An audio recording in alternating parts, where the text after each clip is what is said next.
So this is an animated documentary by Keith Maitland about shootings in 1966 on the University of Texas Austin campus. Huge news story at the time, which Walter Cronkite famously said society's crime.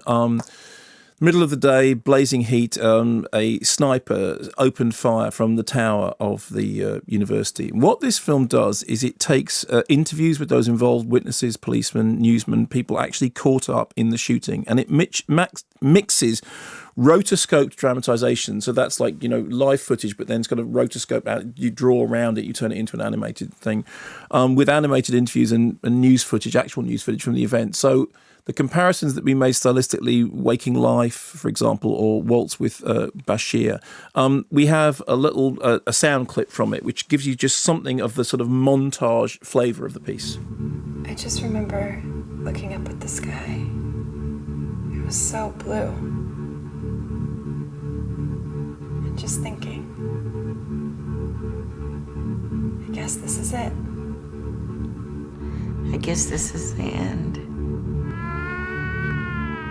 One of history's worst mass murders occurred here in Austin today, and the full impact of today's tragedy still has not been felt because the magnitude of the crime is practically impossible to comprehend. So we playing for keeps?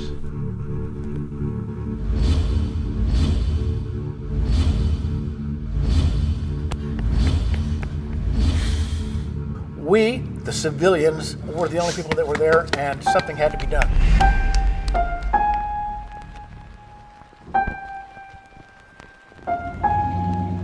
This is a warning to the citizens of Austin. Stay away from the university area. Stay away from the university area. There is a sniper on the university tower firing at will. Now, it sounds like a strange way of telling this story, but I think it works rather brilliantly. It's as a piece of storytelling, it's immediate, it's tense, it's very intense, but it's not exploitative.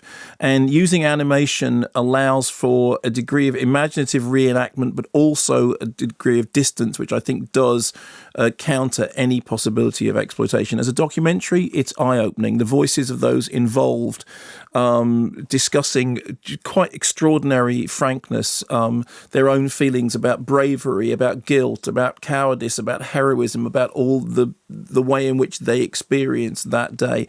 Crucially, the film concentrates not on the sniper, but on everybody else, on their stories and how their stories were experienced by them, and attempts to give voice to those experiences. I found it very moving. It also is a film which is very careful in terms of moving toward resolution and celebrating voices of forgiveness, celebrating voices of acceptance, avoiding any kind of knee-jerk responses. It is really gripping, and I was very, very surprised by it, and it was very impressed by it. You'll have to seek it out. It has a very few screenings. It's called Tower. As I said, you'll have to find it on Google. It's not something that's going to be playing at your local multiplex, but it's really worth seeing.